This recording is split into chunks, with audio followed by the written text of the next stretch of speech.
Você está ouvindo ao Laços Podcast.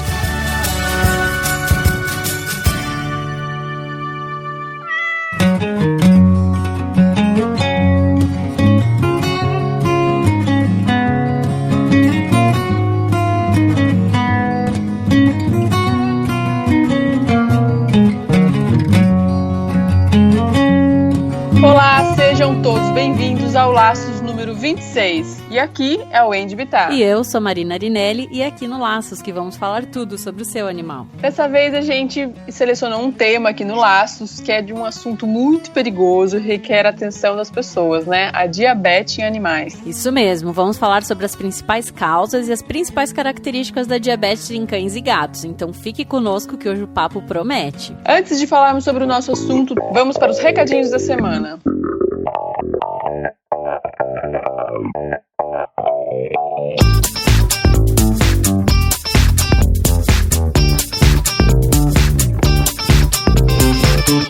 Para você que está escutando Laços agora, você também pode ter o nosso podcast no seu celular de forma gratuita, fácil e rapidinho. É bem facinho. Se você tem iPhone, basta você ir lá no aplicativo podcast e na parte de busca você digita Laços Podcast. Assim que aparecer, é só clicar em adicionar e pronto. O Laço vai estar no seu aplicativo e todo episódio você vai ser avisado. Para quem tem Android, baixe o aplicativo Podcast Addict e faz o mesmo esquema. Clique em busca, digita Laços e adiciona. Vale lembrar que tanto o aplicativo do iPhone como o Android são gratuitos.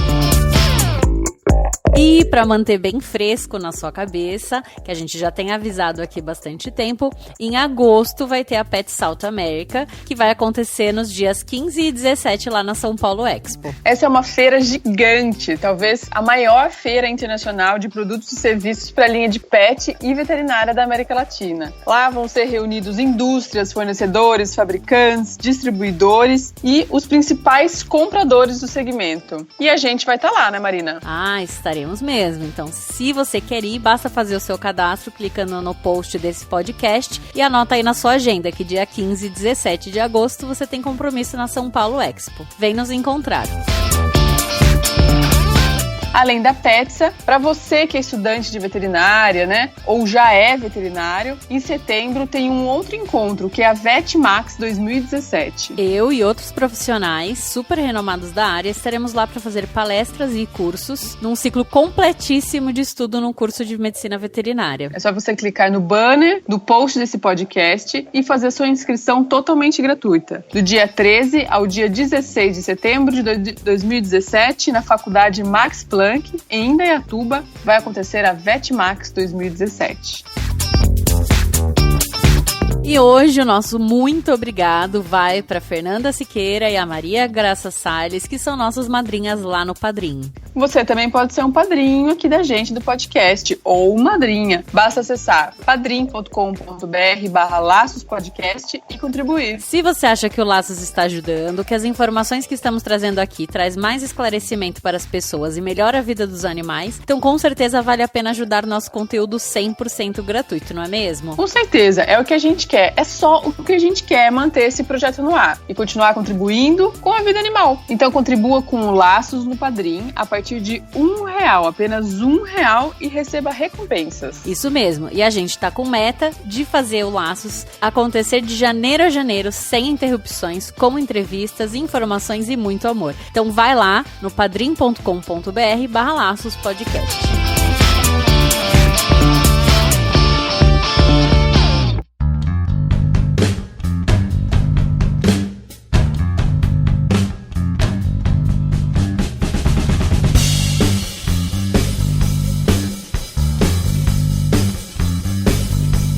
Wendy, diz aí pra mim, você sabia que cão e gato pode ter diabetes? Sabia, menina, sabia, aprendi na raça. O que acontece é que às vezes quando tem diabetes, você tá querendo curar uma coisa, não cura porque a diabetes tá desregulada e você não sabe que é ela que tá concomitante ali zoando todo o seu animalzinho. Ainda bem que você tá aqui hoje pra explicar tudo pra gente. Isso mesmo, você teve um cachorro, né, com diabetes? Tive. E daí, por causa da diabetes, o tratamento de uma outra doença que ele tava não conseguia ser tratado porque estava tudo desregulado de diabetes. E eu nem sabia que ele tinha diabetes. Exatamente. É super comum. A gente dá uma ignorada, acha que bicho não tem os mesmos problemas de gente, mas na verdade eles têm. A diabetes é um grande problema. Um problema crescente aí na clínica veterinária de pequenos animais. Assim como em humano, pode ter aquela diabetes que é adquirida, vamos dizer assim, por má alimentação também ou não? Na verdade, a maioria dos casos de diabetes de cão e gato são decorrentes de uma má alimentação da vida. Porque a gente divide a diabetes em tipo 1 e tipo 2, né? A tipo 1, ela é hereditária e a tipo 2, ela é adquirida. Então, ao longo da vida, de tanto você comer errado, seu corpo começa a ficar resistente à insulina e aí você começa a ter problema de absorção da glicose. O cachorro, normalmente, assim, 90% das vezes, ele é decorrente de uma alimentação errada. E aí a gente vira o grande vilão de ter causado a diabetes no cão ou no gato. Em alguns casos, ela é decorrente de uma alteração hormonal, como um problema de tireoide ou problema da glândula adrenal. Mas são os casos, assim, a minoria dos casos. A maioria é por alimentação mesmo. Ixi, tudo culpa nossa. Ou seja, se isso é muito comum, é melhor a gente se atentar aí ao que causa isso pra não fazer, né? Com certeza. Porque além do desconforto e tudo pro animal e tá colocando em risco a vida dele, a qualidade de vida dele, gera um custo razoável aí, né? Eu acho que é mais do que o custo, é a encheção de saco, porque assim, quando a gente tem um cachorro que se alimenta, que ele gerou diabetes por uma alimentação errada, provavelmente esse cachorro não tinha regra nenhuma na alimentação. Então ele ficava com um pote de comida à vontade, com vários petiscos ao longo do dia, e aí quando ele se torna diabético, ele tem que comer no horário certo, tomar insulina no horário certo, e ele não pode ter petiscos ao longo do dia. Então assim, é uma mudança radical de vida pro proprietário e pro animal, e isso gera um esforço muito grande de ambas as partes, né? Sim. Se já não estava funcionando antes, agora na marra não vai ser fácil também, né? Não vai ser fácil. E assim, normalmente a diabetes, porque a gente sempre associa a diabetes ao doce, né? Então, não pode dar doce porque pode gerar diabetes, ou a gente também tem que comer menos doce. Mas não é só os doces que causam. O que pode causar também são os alimentos ricos em farinhas, ricos em carboidratos, né? Então, macarrão, arroz, pão, essas coisas que a galera dá, que não era pra dar, né? A não ser que seja balanceado, como a gente conversou com a Fernanda no outro podcast. Não tem que regrar mesmo a alimentação. E aí, porque tudo que é muito carboidrato, ele vai se transformar em açúcar no seu corpo de uma forma indireta. E isso vai fazer com que você tenha que liberar a insulina, que é como se fosse o carregador da glicose, que vai levar para dentro da célula. E aí, você vai estimular essa parte do mesmo jeito com o carboidrato. Entendi. Entendi, complicadinho, hein? Sabe aqueles clientes que falam, eu como pizza, ele fica pedindo, mas eu não dou o recheio, eu dou só a borda da pizza. É tipo, não, pelo amor de Deus, não dê a borda da pizza. É pior do que se você dar um pedaço de queijo pro cachorro, né? Não tô falando que tem que dar, só tô falando assim, é pior porque você tá dando muita massa e pensa, um animal, ele não come isso na natureza. Então, a gente tem que saber adequar isso muito bem quando for fazer uma alimentação natural, se for a opção, né? Tem que estar assistido por alguém que realmente trabalhe com isso, né? Que realmente entenda de balancear. Não precisa ser necessariamente uma comida já comprada pronta, né? Mas alguém que ajude a elaborar, né? A fazer mesmo a dieta, né? Sim, equilibrar os ingredientes, né? Eu acho que esse é a grande chave, é você conseguir saber dar. Porque a gente falou até uma outra vez, tipo, eu dou a ração, mas eu misturo um arroz em cima, ou um macarrão, ou um farelo de pão, sei lá, alguém que coloque. Você tá colocando um carboidrato a mais do que ele precisa, porque teoricamente na ração a gente já tem tudo equilibrado, né? Então você vai estar colocando um pouco a mais, que às vezes esse excesso ao longo da vida, que é todo dia, uma hora pode estourar numa diabetes. E daí quais são os primeiros sinais de que pra você, será? Eu acho que tem o cachorro ou o gato, ele passa tem algum sinal, assim, algum indício de que pode ser isso ou não? Ou só com acompanhamento médico, assim mesmo? Exames? A confirmação, na verdade, é com exames. Não tem como saber de outra forma. Mas os primeiros sinais, o cachorro começa a beber muita água e urinar muito, que a gente chama de poliúria e polidipsia. Então, assim, ele tem muita sede e faz muito xixi. É um dos principais sintomas. E ele aumenta o apetite também no começo. Por quê? Porque como ele não consegue absorver a glicose, ele começa a comer mais pra tentar saciar o que ele não tá conseguindo absorver. Então ele começa a comer mais, bebe mais água, faz mais xixi, aumenta, lógico, o volume de fezes e muitas vezes o animal começa a emagrecer. Por quê? Porque ele não tá conseguindo absorver a glicose, né? Como eu falei antes. Então, junta tudo isso, a gente começa a ter um quadro bem característico de diabetes. E daí é correr tratar. Quanto antes tratar, a chance de conseguir estabilizar e não ficar com sequelas, tem isso? Sequelas? Se não tratar, tem, né? Tem. Na verdade, tem que ser tratado sempre. Porque você vai começar a ter muito problema.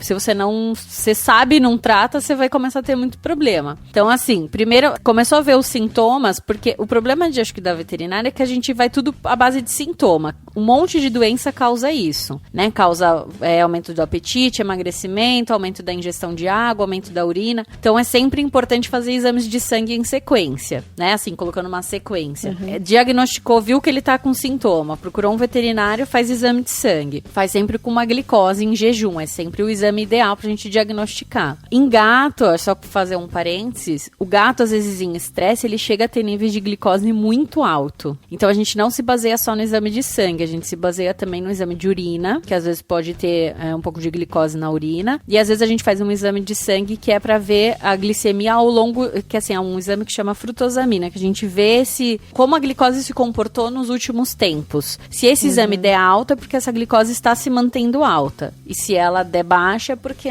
ou normal, é porque não teve, era só aquele momento mesmo de estresse. Então, o gato é um pouco diferente. O cachorro, só naquela gotinha de sangue que a gente coloca no aparelho normal, de humano mesmo, pode ser, a gente já consegue diagnosticar uma diabetes. Daí, eu diagnostiquei com os exames, aí eu passo pro tratamento. E aí, esse tratamento é para o resto da vida, não tem como fugir dele. E cada caso é um caso, cada caso é um tipo de tratamento. Em cão e gato, na verdade, a gente é um pouco restrito à insulina. Porque como a diabetes é mais causada por conta de má alimentação e o corpo se torna resistente à própria insulina, então a gente tem que aplicar uma externa para poder regularizar. Então, assim, a maioria dos animais fica dependente de insulina pro resto da vida, que é uma aplicação que a gente faz subcutânea. E ela pode ser... Existe uma insulina veterinária e existe a insulina humana. Para gato existe uma insulina também, que a gente usa uma humana, mas uma diferente, não é a mesma de cão. Então, você tem que comprar e aplicar isso para o resto da vida, e aí quem tem medo de injeção tem que perder o medo de injeção e aprender a fazer, né? Porque vai virar um trato ali do dia a dia, né? Aplicar. É todo dia e 2 vezes ao dia, na verdade. Então, é cada 12 horas.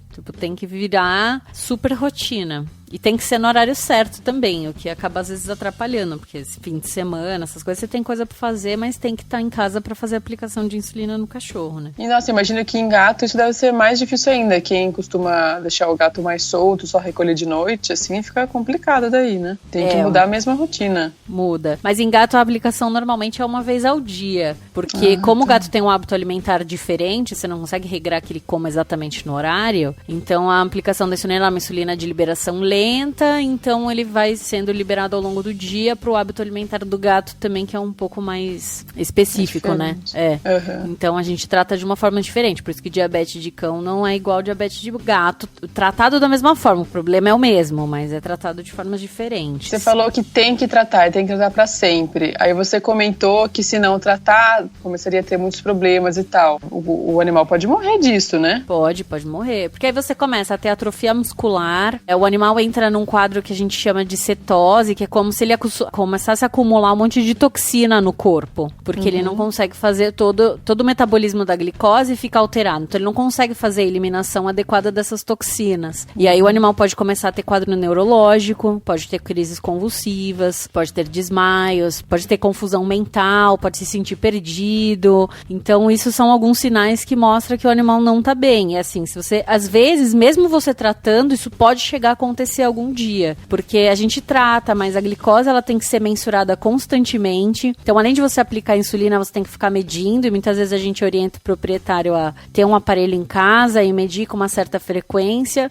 porque é bem chato de se tratar. No começo, principalmente, que você começa a pegar o animal e começa a fazer a insulina, às vezes ela sobe, num dia ela tá super alta, depois ela tá super baixa, aí você tem que ficar com o veterinário, e liga pro veterinário, fala que tá ruim, que tá bom, aí ele vai te orientando até você pegar pegar a manha e ir. Tem animais que vivem anos com diabetes, mas nesse começo tem que ter muita paciência. Acho que com a gente também é assim, né? Tipo, a pessoa se descobre com diabetes, tem que aprender tudo, porque enquanto você não precisa lidar, você não tem noção de como tratar. E daí é uma porrada de informação de uma vez só. Então o começo mesmo pode parecer desesperador de, tem que aplicar tantos, acho que é por pontos, né, que chama, né? Unidades, a gente chama unidades internacionais. Aplica tantas unidades, daí você vai ver isso, a glicemia tá totalmente zoada, não tá o que era pra você aplicar aquelas tantas unidades, tem que ligar pro veterinário, e daí o veterinário geralmente dá esse atendimento rápido por telefone, ou toda vez que estiver desregulado tem que levar no veterinário pra ver como é que vai fazer? Então, normalmente, assim, ele pode te orientar por telefone, né?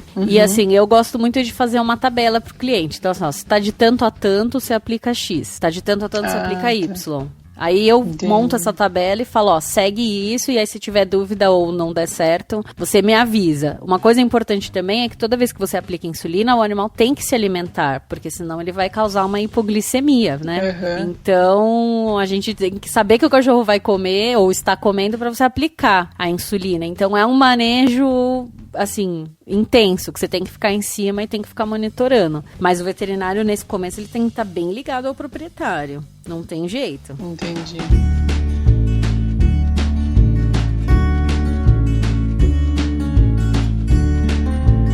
E daí estou seguindo a tabelinha, tá dando tudo certo, tá caminhando tudo ok. Mesmo assim, eu tenho que levar de tempos em tempos no veterinário por conta da diabetes. Vamos supor que não tenha nenhum outro motivo para levar, todo o resto tá em ordem. Por conta da diabetes, tem algum período limite? Não, a cada tanto tempo tem que voltar no veterinário, não? Eu acho bem interessante ir com uma certa frequência, que seja a cada 3, 4 meses ou a cada 6 meses, se o animal estiver muito bem. Às vezes é um animal jovem que desenvolve diabetes, e aí você pode espaçar um pouco mais. Tem que fazer check-ups rotineiros, porque a eliminação da glicose, como o corpo acumula a glicose e não joga pra dentro da célula, a glicose é eliminada na urina. E também isso pode causar lesão nos rins. Então, periodicamente, pelo menos acho que 2 ou 3 vezes por ano, eu acho que seria interessante fazer uma avaliação dos rins desse animal, né? Está tudo bem, ele come, ele bebe, tá tudo ok, mas faz o check-up, porque se você diagnosticar alguma doença de forma precoce,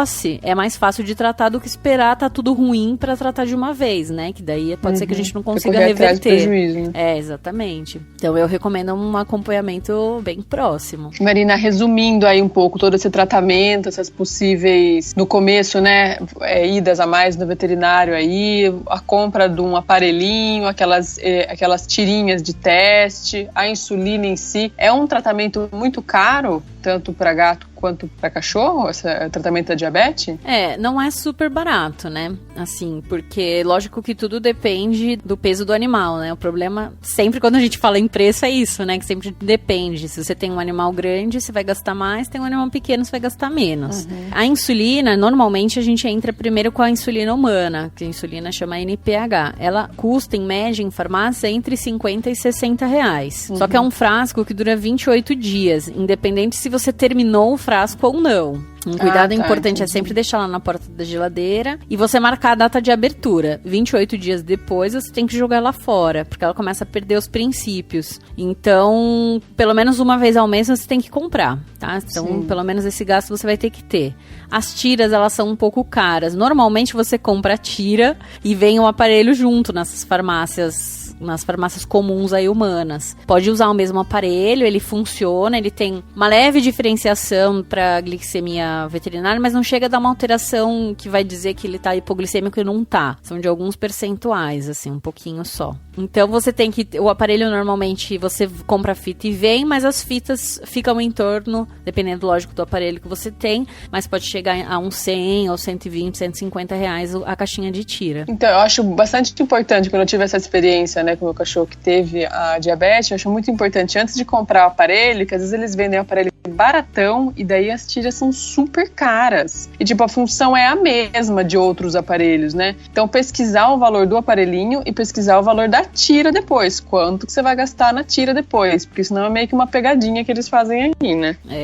Eles vendem às vezes assim, ó, a caixinha com uma tira e o aparelho é 150, daí depois só a tira é 120, né? Então você começa a ver, tipo, não vale a pena. O que eu acho que é interessante ver também, de dica de comprar aparelho, é ver a quantidade de sangue que tem que ir. Porque às vezes você tem um cachorro muito pequeno com diabetes e às vezes pra tirar uma gota de sangue é uma dificuldade de você conseguir. Então, se você tem um cachorro grande, não se preocupa muito com isso, qualquer um serve. Nas cachorros pequenininhos, veja qual é o que precisa de menor quantidade de sangue. Que às vezes você só com uma picadinha você consegue adquirir aí essa mini gota e já vai ter o resultado. E aí, lógico que os check-ups vão variar de clínica para clínica, ou a cada quanto tempo o veterinário vai achar interessante, mas aí você tem que colocar na balança pelo menos umas 2 consultas no ano, né? Um animal diabético pelo menos você vai ter que visitar e fazer um check-up de sangue pelo menos uma vez ou 2 vezes no ano, assim, no mínimo. Acho que não tem como fugir disso. Mas dá pra sobreviver, né, Marina? Super sobrevivível. Você tem muitos pacientes que estão felizes com os seus animaizinhos diabéticos, não tem? Tenho, não. Vários pacientes que vivem anos com diabetes, então não é pra se desesperar, não é pra arrancar a cabeça, os cabelos, calma, respira, que dá certo. Eu acho que talvez a maior dificuldade seja lidar com a agulha. Acho que a maioria dos meus proprietários tem medo de ter que furar o animal pra tirar a gota de sangue e de ter que aplicar insulina, mas isso é uma coisa que com o tempo isso vai se tornando um pouco mais fácil, um pouco mais normal, né, pra rotina. Tem vários truquezinhos, né, tanto pra uma coisa quanto pra outra. Quando se tirar o sangue e aplicar, tem vários truquezinhos que daí com o tempo também o veterinário pode ir te passando, né? Isso, Pra quem tem curiosidade, os lugares que a gente normalmente fura pra tirar uma gotinha de sangue, às vezes é do lábio, dá pra furar no cotovelo, dá pra furar na ponta da orelha ou na unha. A gente corta a unha curtinha e fura ali pra poder sair uma gotinha de sangue. Então, normalmente são esses lugares que a gente dá uma espetadinha. Cotovelo é uma boa, né? O cotovelo de animal é igual ao nosso, que a gente meio que não sente muito assim. E ele é meio com calo, né? Então, normalmente é bem fácil de medida ali. É uma boa, porque daí ele não fica incomodando, não fica picando toda hora dolorido, né? Se no cotovelo não sente muito. Sente, né? Mas não é tão incômodo, talvez, como o lábio ou a unha, que são lugares mais sensíveis. Sim. Às vezes, os aparelhos de glicemia normalmente vêm com uma canetinha, né? Que você aperta e aplica, mas é uma microagulha. Se você for pegar principalmente do cotovelo, são lugares que às vezes a pele é mais grossa e essa microagulha não funciona. Daí a gente tem que às vezes ter uma agulhinha um pouquinho mais grossa pra perfurar, principalmente se for um cachorro grande. Às vezes não prender a agulha na canetinha, deixar segurar ela na mão mesmo, porque ela tem um negocinho de plastiquinho, né? Ela tem, aí você pode pegar isso e perfurar, né? Não precisa usar a caneta em si. Normalmente são assim, dicas boas que ao longo do meio do caminho aí o veterinário te ajuda, ou você vai descobrindo, e aí você vai calhando. Eu tive alguns proprietários que não conseguiam furar seus animais para ver a glicemia, e eles ou iam rotineiramente na clínica, ou eles não mediam. Eu tive uma até que me deixou de cabelo branco, porque eu tinha muita preocupação com a cachorrinha dela, porque ela não ia nunca medir, ela aplicava em casa e não levava pra check-up. Ela viveu, acho que uns 2 anos com glicemia, com a diabetes, meio sem monitoramento, assim, meio só aplicando insulina, mas ela ficou bem debilitada, assim, ao longo do tempo ela foi perdendo muita massa muscular, ficando muito magra, a diabetes desenvolve catarata, então ela ficou cega. Então, assim, custo-benefício pro animal, eu acho que não vale a pena. Eu acho que vale a pena você ficar em cima dele, levar constantemente, ou perder o medo da agulha, né? Sim. Teve uma sobrevida até que razoável, mas assim, você via o animal não é uma coisa legal de se ver. Entendi, tadinho, que dó. Que dó. E eu acho que é importante também, nesse caso específico, não tinha, mas em alguns outros animais, a gente tem muita alteração hormonal que vai causar diabetes. Então, que nem eu falei no começo, às vezes a gente tem por conta de alimentação e às vezes a gente tem por conta de doença hormonal, como doença de tireoide ou doença de adrenal. Então, eu acho importante descobriu a diabetes, eu sei que são exames normalmente mais caros, né, de tireoide, de adrenal, normalmente você gasta de 200 a 300 reais um exame desse, mas faz uma reservinha e tenta fazer, porque muitas vezes acontece de você não conseguir regularizar a diabetes por conta de uma doença hormonal que está associada, e isso prejudica muito o animal, porque você vai ficar arrancando os cabelos e a hora que você entra com o hormônio que tá faltando, tudo começa a se regularizar melhor. Então sempre vale a pena, mesmo que não tenha, mesmo que não, dê negativo, dê normal, mas é melhor você ter certeza de que é normal do que não ter certeza nenhuma. E ficar, né? quebrando a cabeça, achando que você tá fazendo alguma coisa errada, né? Exatamente. Fala, nossa, mas não acerta, não melhora. Então é bem... Faz uma reservinha, né? Se puder fazer... Tipo, descobriu que é diabetes, guarda aí um pouquinho de dinheiro por mês, uns meses depois faz. O ideal é fazer o quanto antes, mas se não conseguir, pelo menos se programa, né? Pra que isso aconteça, porque o animal vai viver de forma melhor, com certeza. Mais qualidade.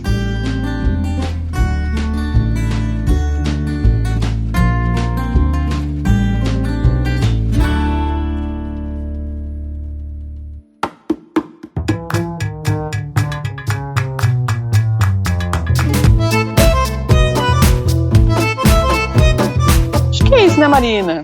Falamos bastante sobre este assunto. Acho que deu pra informar bastante o pessoal, né? Com certeza. Acho que dá pra ficar de olho, começar a pensar, né, um pouquinho mais se ele tem ou não, ficar um pouco mais ligado nos sinais e se precisar, corre pro veterinário. Vale muito a pena e assim que tiver qualquer uma dessas suspeitas, né, desses indícios de que é a diabetes, e mesmo que não seja a diabetes, como a Marina falou, tem várias outras doenças que podem gerar esse tipo de comportamento, né, de beber muita água, aumentar o consumo de água, de alimento, mais xixi, mais cocô, enfim, se mudar qualquer coisa assim no dia a dia, é importante dar uma passadinha no veterinário e ver o que está acontecendo, né? Quanto antes, melhor para você, melhor para o animal, mais barato para você, tudo muito mais maravilha. Com certeza, concordo com tudo que você disse. Com certeza, é muito mais fácil, a gente tem muito mais maneiras e recursos de gastar menos dinheiro e às vezes de melhorar a qualidade de vida do animal, né? Pegando no começo, até porque o que a gente tem que pensar? Que eles não falam. Então, quando eles estão demonstrando sintoma, é porque às vezes o negócio já tá avançado, né? Sim, porque a gente começa, nossa, eu tô sentindo a boca seca, nossa, eu tô sentindo isso. E ele não vai te falar, viu, tô com a boca seca aqui, tá esquisito, né? Então, você tem que pegar no ar e às vezes é como se fosse um bebezinho, né? Você tem que pensar na mesma maneira. Pensar por ele, né? Tá certo. Marina, muito obrigada por esclarecer mais essas dúvidas nossas aqui, cheio de perguntas estranhas que eu faço. É sempre bom, porque pode ser pergunta de outras pessoas, né? Então pode, sempre bom né? falar. É o que mais deve ter no consultório, perguntas estranhas. Perguntas estranhas. A gente pode fazer um dia um podcast sobre perguntas estranhas. Eu vou anotando, a gente chama algum veterinário, fala junto com eles, porque junta muito veterinário, sai cada pérola que é ótimo. Imagina. Então tá bom, pessoal, muito obrigada por ouvirem a gente. Escreve aí pra gente com suas dúvidas, sugestões de assuntos aí, de temas pro podcast. Muito obrigada. Obrigada e até o próximo programa.